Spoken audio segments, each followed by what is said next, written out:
वो है wheat stone सेतु। Wheat stone सेतु 1842 के अंदर बना और बनाने वाला कौन था? व्हीट स्टोन था। Wheat stone post office box के सिद्धांत के ऊपर कार्य करता है।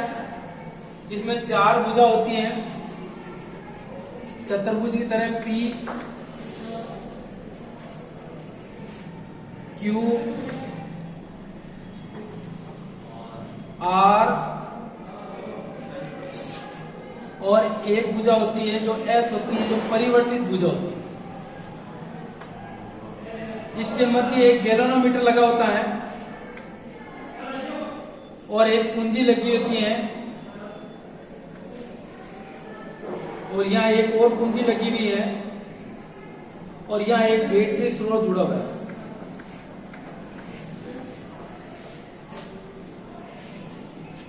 जैसे ही इस कुंजी को और इस कुंजी को दबाया जाता है तो ये सर्किट क्या हो जाते हैं?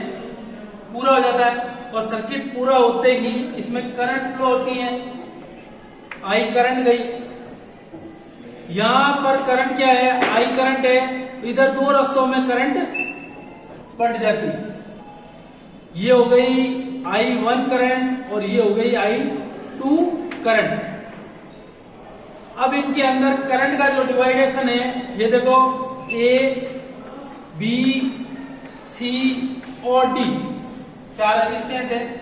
अब बात करें A और B, A और B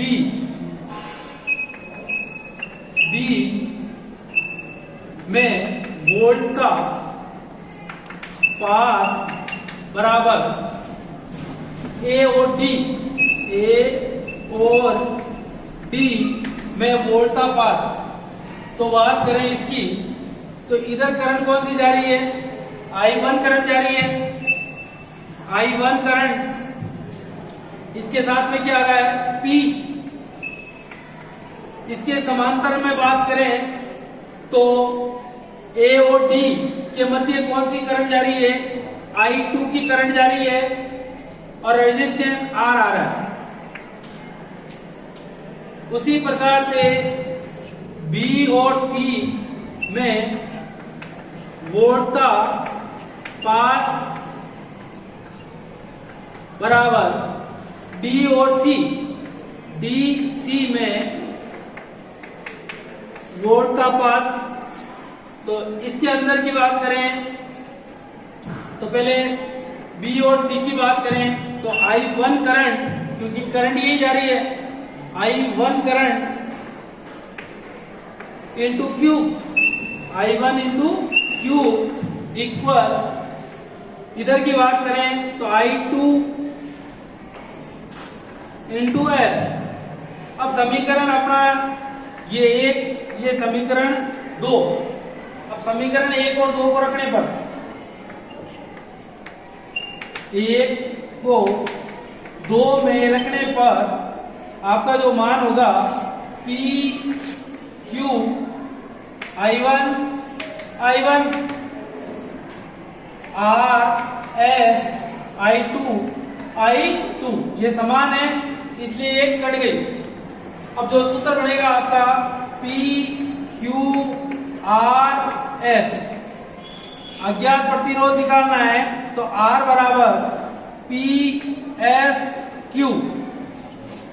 व्हीट स्टोन ब्रिज मध्यम मान के और निम्न मान के प्रतिरोध को मापने के लिए काम में लिया जाता है।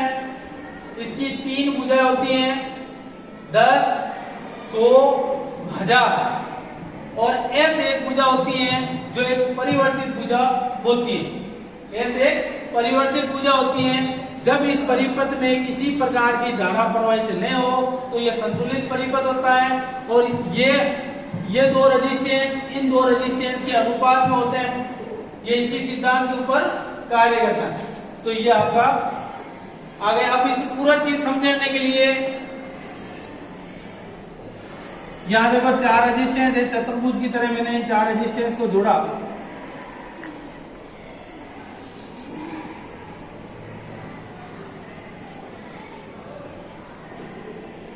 R1, R2, R3, R4।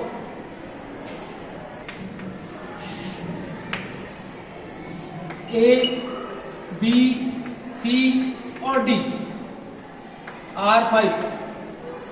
अब किरचॉफ का नियम आप लोगों ने पढ़ा होगा। तो जैसे ही कुंजी को आपने दबाया, इसमें करंट I1 प्रवाहित हुई, इधर गई I1, इधर गई I2। यहां तक तो I करंट थी, यहां तक ही थी I करंट थी, और यहां आते ही ये करंट दो रास्तों में बढ़ गई। तो किरचॉफ के नियम का अकॉर्डिंग इसे समझे तो ये देखो I1 करंट, इधर कौन सी जा रही है? I1 करंट, ठीक है। I1 की करंट, उसके बाद में इधर जो जाएगी वो जाएगी कौन सी? I3 करंट, I1, I2 और इधर लेवल। बार बार किरचॉफ के नियम डिवाइडेशन करें तो वैसे नहीं होता है, इसलिए यहां पर हम I1 माइनस I3 लेंगे।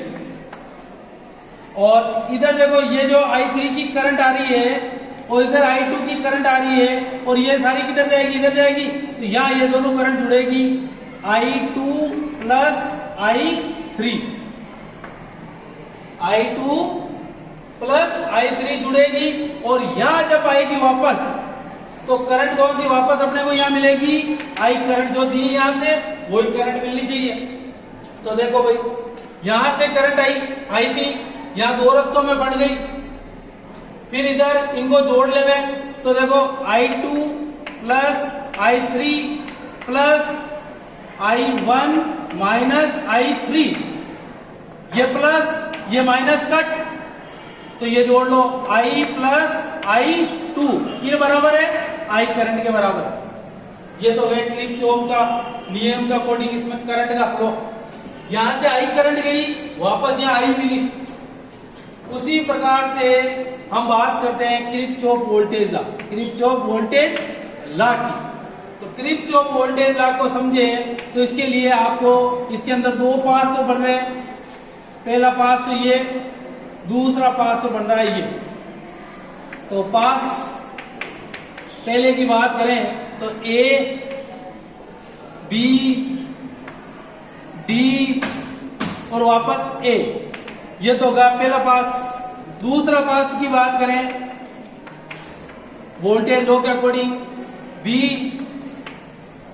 C, D और वापस आपके B, ये दो पास जो है।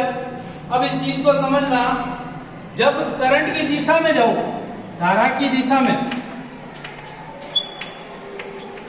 में जाते हो तो आपको क्या लेना है? माइनस लेना है किरचॉफ नियम का अकॉर्डिंग। जब आप धारा के विपरीत जाते हो, जब आपको क्या लेना है? प्लस लेना है। तो धारा की दिशा में इधर देखें तो ये क्या है? धारा की दिशा में जा रहे हैं, तीर क्या है? धारा की दिशा में जा रहे हैं। तो I1 R1 माइनस में, क्योंकि धारा की दिशा में। अब इधर जा रहे हैं तो वो वापस माइनस, धारा की दिशा में ही है, I3 R5। अब इधर आते हैं तो ये क्या है? इसके अपोजिट में हो गई। इधर करंट आ रही है, ये करंट आके इधर भी है, तो ये अपोजिट में है, तो ये प्लस I2 और R2। तो आप सबको पता है, यदि मैं I3 को 0 माना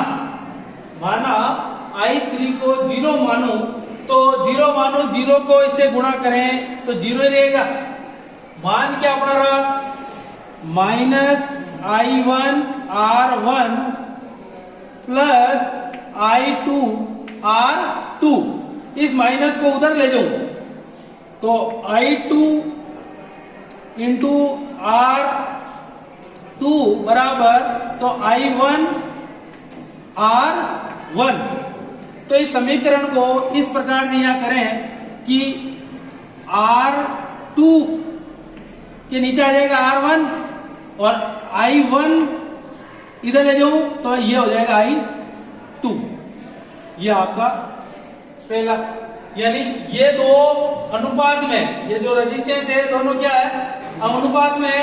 उसी प्रकार से सेकंड नंबर की बात करें, सेकंड नंबर पास की बात करें, तो सेकंड नंबर के पास की बात करें तो यहां देखो B से C की ओर करंट जाएगी, धारा की दिशा में है, तो धारा की दिशा में है तो अर्थ में लिख लूं I1 minus I3 into R3। और इधर देखो ये धारा की विपरीत है, plus I2 plus I3, resistance कौन सा आ रहा है इनके साथ R4 आ रहा है। इसके आगे बात करें तो ये इसके विपरीत में माइनस I3 इंटू R5। अब यदि माना कि I3 का मान क्या है 0 है, माना I3 का मान 0 है, ये क्या हो गया 0, I3 0 और ये तो पूरा 0 हो ही जाएगा गुणा में, ये प्लस में। तो अब जो मान बचा अपना I1 R3, ये मान बचा I2 R4। अब इस चीज को देखो, इस चीज को इधर लूं तो R3 बटा R4, ये I2 बटा I1, जो समीकरण इन दोनों का जो समीकरण बनेगा वो बनेगा R1 बटा R2 बराबर R3 बटा R4। ये किरचॉफ का वोल्टेज नियम, ये करंट नियम था, ये वोल्टेज नियम, यानी ये दो समान अनुपात में कोई चीज है वो इसी सिद्धांत के ऊपर कार्य कर रहा है।